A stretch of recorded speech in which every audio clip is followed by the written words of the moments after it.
Responsabilidade civil.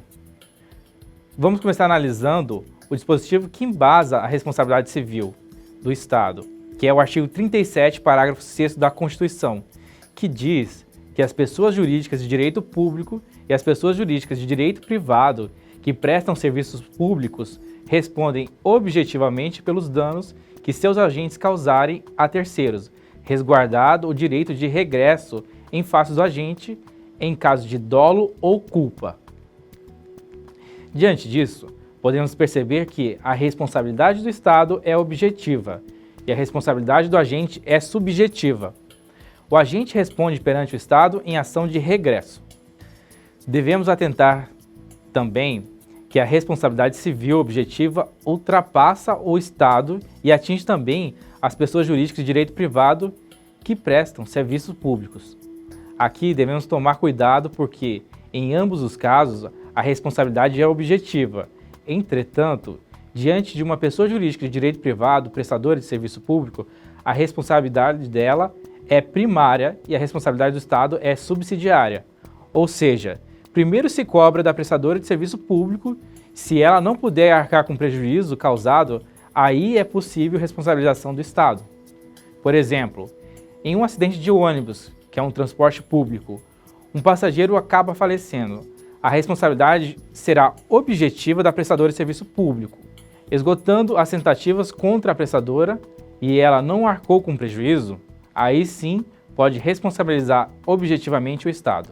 Em nome do princípio da isonomia, o STF entendeu que a responsabilidade do Estado e das prestadoras de serviço público se mantém objetiva mesmo que o terceiro não seja usuário do serviço público. Isso porque a Constituição não diferencia o dano causado a terceiro, usuário ou não usuário. Por isso, não cabe ao intérprete diferenciar os danos. Conforme a gente já aprendeu, as empresas estatais são pessoas jurídicas de direito privado e podem ser prestadores de serviços públicos ou exploradores de atividades econômicas. Se forem prestadoras de serviço público, a responsabilidade é objetiva e já vimos isso. E agora, se for explorador de atividade econômica, como fica? Nesse caso, não se aplica a responsabilidade civil pública. A responsabilidade dela é regida pelo direito privado. Eu não estou dizendo que a responsabilidade é subjetiva, porque vai depender do caso concreto. Por exemplo, se o dano causado for de um gerente de banco, por exemplo, o Banco do Brasil, a um cliente. Nesse caso, a responsabilidade é objetiva, mas isso devido ao fato de se encaixar na relação consumerista. A responsabilidade objetiva se baseia em 3 elementos. Para que haja responsabilidade do Estado, é preciso se comprovar a conduta do agente público, o dano causado ao particular e o nexo de causalidade entre a conduta e o dano. São esses 3 elementos que são necessários provar. Dizer que para provar a responsabilidade civil do Estado precisa comprovar esses 3 elementos quer dizer que se abriu mão do elemento subjetivo, dolo e culpa.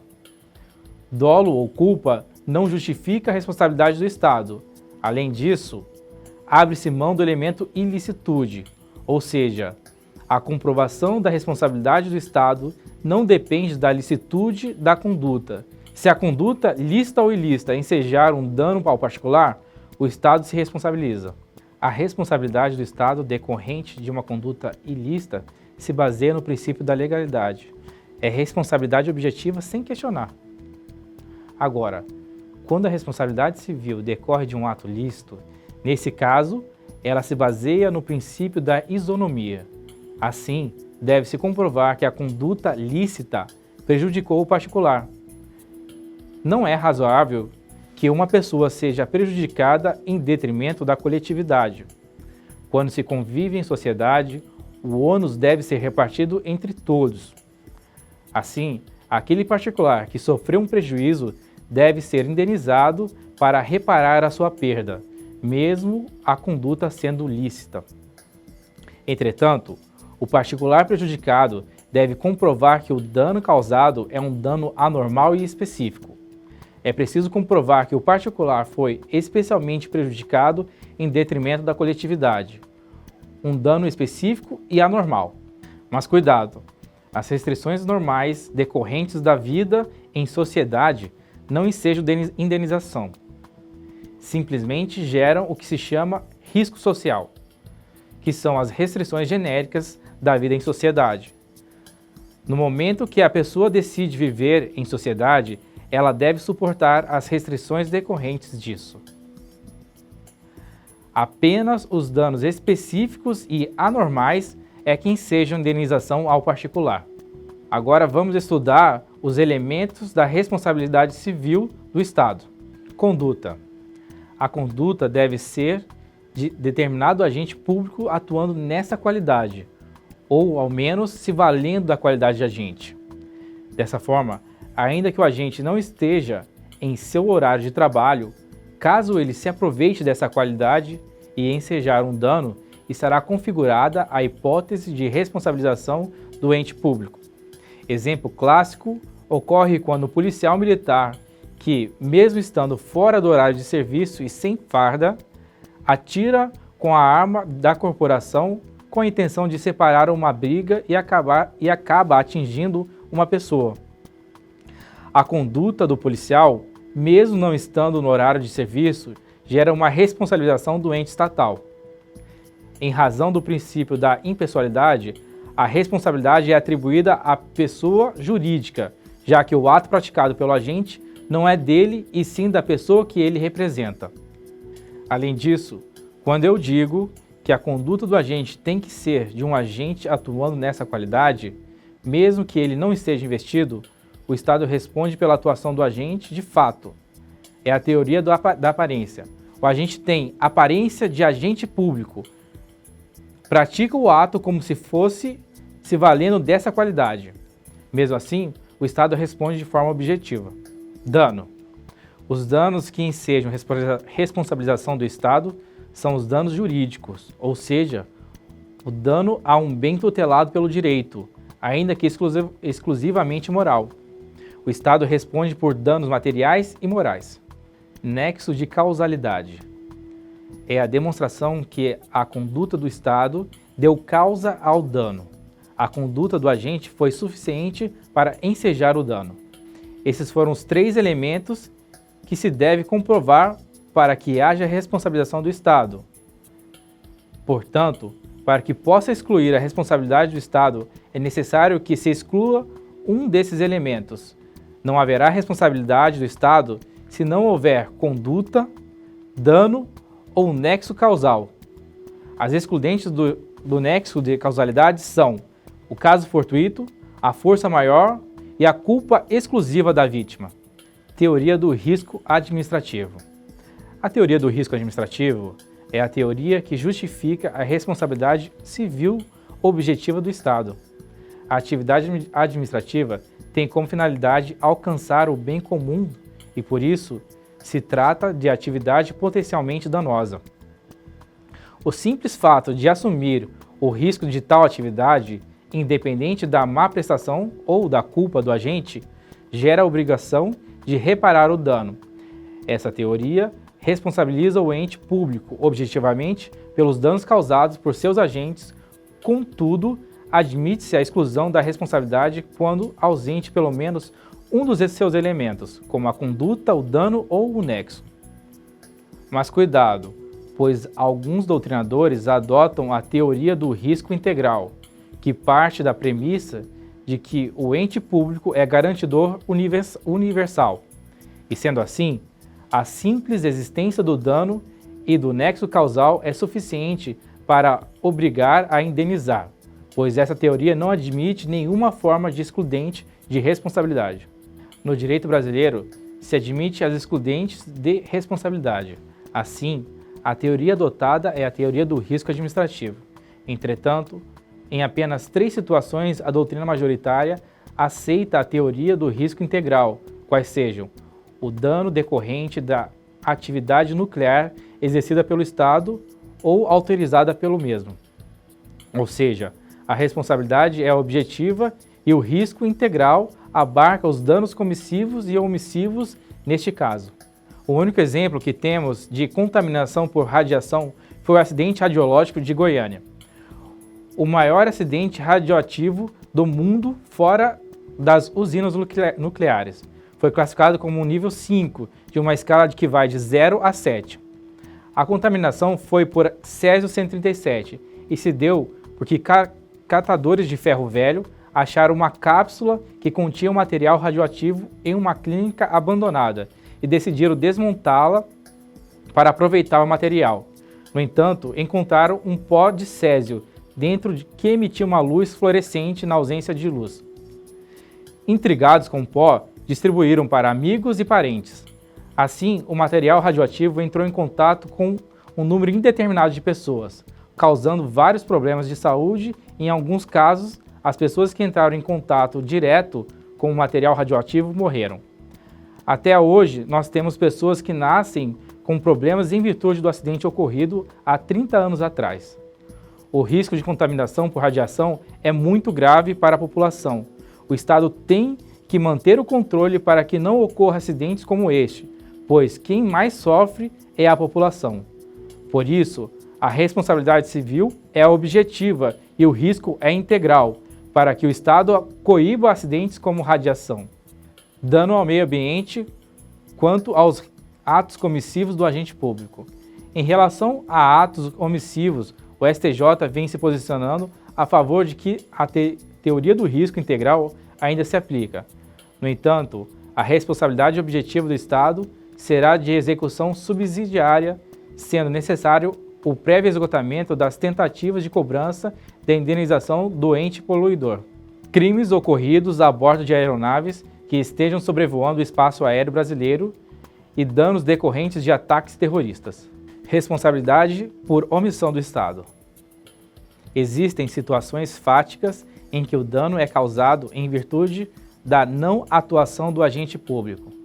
Nesses casos de ausência de conduta, a doutrina majoritária entende que não está abarcada pelo artigo 37, parágrafo 6º da Constituição. Assim, o entendimento é de que se aplica a teoria da responsabilidade subjetiva, onde o elemento subjetivo está condicionado ao dever de indenizar. José dos Santos Carvalho Filho, um autor renomado, entende que o Estado responde objetivamente, tanto na ação como na omissão. Nós vamos ficar com o entendimento de que o Estado responde objetivamente na ação e subjetivamente na omissão. Entretanto, essa subjetividade não é a análise de dolo ou culpa. Vejamos, a responsabilidade subjetiva se baseia na chamada culpa do serviço, ou culpa da administração, ou culpa anônima. A responsabilidade subjetiva não busca uma análise da conduta do agente propriamente dita, que depende da comprovação de dolo ou culpa. A responsabilidade subjetiva na omissão busca a comprovação de uma má prestação do serviço no caso concreto. Se eu consigo comprovar a prestação não eficiente do serviço, aí o Estado responde. Contudo, por essa teoria, o Estado não responde por fatos de natureza, como enchentes, raios, dentre outros, e também não responde por atos de terceiro, como multidões, passeatas ou tumultos organizados, desde que, por óbvio, tenha tomado as medidas possíveis a impedir o dano causado. Assim, se um galho cai em cima de um carro estacionado por causa de uma tempestade, esse evento por si só não gera responsabilidade subjetiva por parte do Estado. Mas se o galho caiu porque havia apodrecido e o ente não foi remover, nesse caso, comprovado a má prestação de serviço do Estado, haverá responsabilização subjetiva por omissão. Teoria do risco criado ou também teoria do risco suscitado. Por vezes, em alguma circunstância, o Estado cria situações de risco que levam à ocorrência do dano. Nesse caso, se o dano ocorrer de uma situação criada pelo Estado, ele responde objetivamente, mesmo que não haja conduta direta de agente. Por exemplo, um detento que foge e assalta, na fuga, a casa ao lado do presídio, gerando grandes prejuízos à família que ali reside. O Estado deve ser responsabilizado objetivamente em razão do risco causado à vizinhança, quando assume construir o presídio naquela região residencial e não cuidou da segurança necessária. Por sua vez, se a fuga do detento ocorrer e o delito cometido por ele se der bem distante do presídio ou muito tempo após a fuga, não há nexo causal com a situação de risco. Logo, não há motivo para se mencionar a responsabilidade objetiva. Responsabilidade do agente público. Da leitura do artigo 37, parágrafo 6º da Constituição, podemos entender que a responsabilização do ente público se configura objetiva, mas que seus agentes respondem somente de forma subjetiva, analisando dolo ou culpa perante o Estado em ação de regresso. Sendo assim, e não obstante a responsabilidade atribuída à pessoa jurídica, o agente que ensejou o dano não se exime de ressarcir os prejuízos causados ao ente público. Questiona-se: a vítima pode deixar de cobrar o Estado e cobrar diretamente o agente? O STJ tem um entendimento isolado em que a vítima pode deixar de cobrar o Estado, que é solvente, e somente discute elementos objetivos para cobrar o agente, que não tem garantia do Estado de solver os débitos, além de ter de discutir dolo e culpa. Esse entendimento não é majoritário, mas é a jurisprudência mais recente. O STF entende que não é possível a propositura de ação em face do agente. Isso porque, no momento em que o texto constitucional estabelece a responsabilidade estatal, garantiu um direito ao particular de ser indenizado, mas também garantiu ao agente de ser cobrado somente pelo Estado. É o que se convencionou como teoria da dupla garantia. Além disso, esse entendimento tem fundamento no princípio da impessoalidade, pois o ato praticado pelo agente não foi feito em seu nome, e sim em nome do ente, ou seja, a conduta deve não ser imputada ao agente, mas ao ente público em que ele atua, o que nada mais é do que a aplicação da teoria do órgão ou da imputação volitiva. Então, se a prova perguntar sobre o entendimento majoritário, você fala sobre o entendimento do STF, mas se perguntar sobre o entendimento mais recente, aí você fala sobre o entendimento do STJ. Denunciação à lide do agente.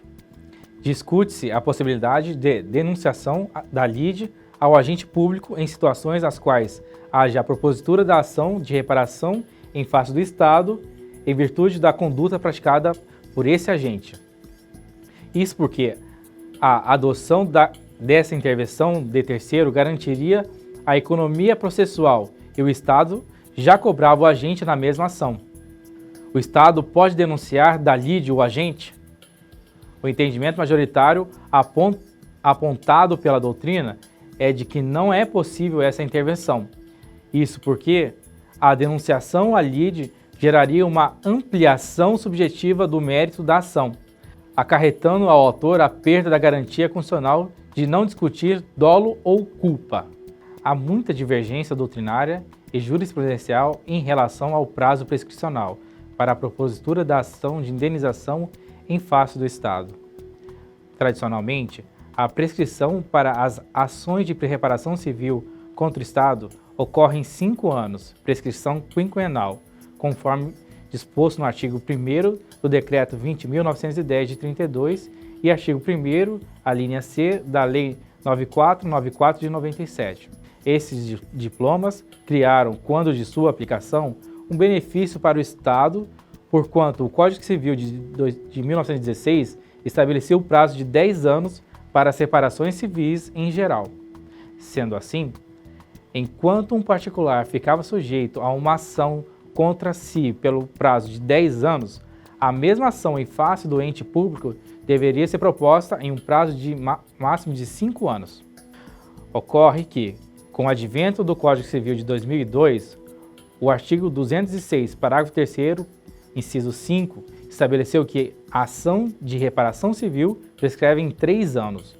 Logo, com a nova regra, o Estado ficou prejudicado em face do particular e, automaticamente, alguns autores passaram a admitir o prazo de 3 anos para a reparação do Estado nos moldes do Código Civil, por ser uma norma mais benéfica.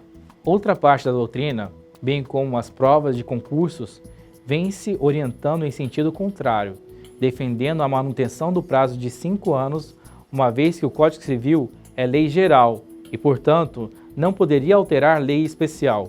Esse entendimento, inclusive, foi adotado pela jurisprudência da primeira sessão do STJ. A questão ainda não se encontra pacificada na doutrina. No entanto, para fins de prova de concurso, melhor seguir o entendimento de que o prazo prescricional é de 5 anos com base em lei específica, por ser o entendimento jurisprudencial mais aceito.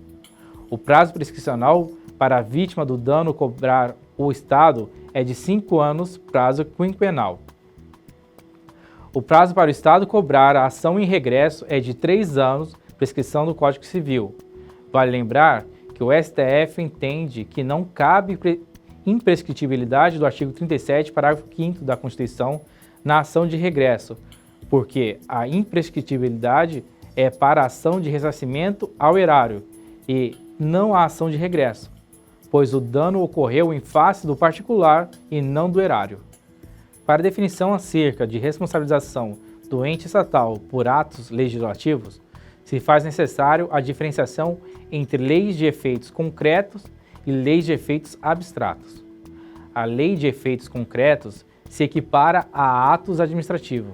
De tais leis decorrem a responsabilidade civil do ente que emanou, assegurando ao lesado o direito à reparação por dano nos mesmos moldes da responsabilidade civil do Estado por atos administrativos, com base na teoria do risco administrativo. Para as leis de efeitos abstratos, a regra é de irresponsabilidade do Estado por ato legislativo. A lei estabelece restrições de caráter geral e, como ela não causa danos a princípio, não haverá responsabilização em decorrência da lei. Como exceção, a doutrina costuma dizer que haverá responsabilização por ato legislativo nas hipóteses que a lei cause um dano direto a alguém, desde que essa lei seja declarada inconstitucional. São requisitos cumulativos. Deve haver um dano em decorrência da lei e esta lei deve ser declarada inconstitucional. Nesse caso, o Estado responde em decorrência da lei. Por exemplo, uma lei que reduz a remuneração de uma carreira. A lei por si só enseja um dano aos servidores referido e viola o texto constitucional por atingir a garantia de irredutibilidade de vencimentos. Com a declaração de inconstitucionalidade da lei, com efeito erga omnes, é possível a responsabilidade do Estado por ato legislativo. Seguindo a mesma regra do ato legislativo, haverá irresponsabilidade do Estado por ato jurisdicional como regra. A decisão judicial se manifesta como uma parcela da soberania do Estado. Por isso, essas decisões judiciais não ensejam direito à indenização. Além disso, a doutrina costuma dizer que a decisão judicial é recorrível e não indenizável. Diante de uma decisão judicial que não agrade, o correto é recorrer e não pedir indenização. Nesse caso, a exceção é constitucional. O artigo 5º, inciso 75 da Constituição, diz que o Estado indenizará aquele que for preso por erro do judiciário ou ficar preso além do tempo fixado em sentença. O raciocínio é o mesmo desde o início da aula. O Estado assume o risco de privar a liberdade das pessoas. No momento que ele assume o risco, ele responde objetivamente por todos os danos decorridos. Não há necessidade de comprovação do dolo ou culpa. A Constituição fala simplesmente em erro. Tem que se comprovar o erro. Outra coisa, o fato de ser preso por prisão preventiva ou cautelar e ser absolvido ao final não enseja um erro. Essas prisões têm justificativas diferentes.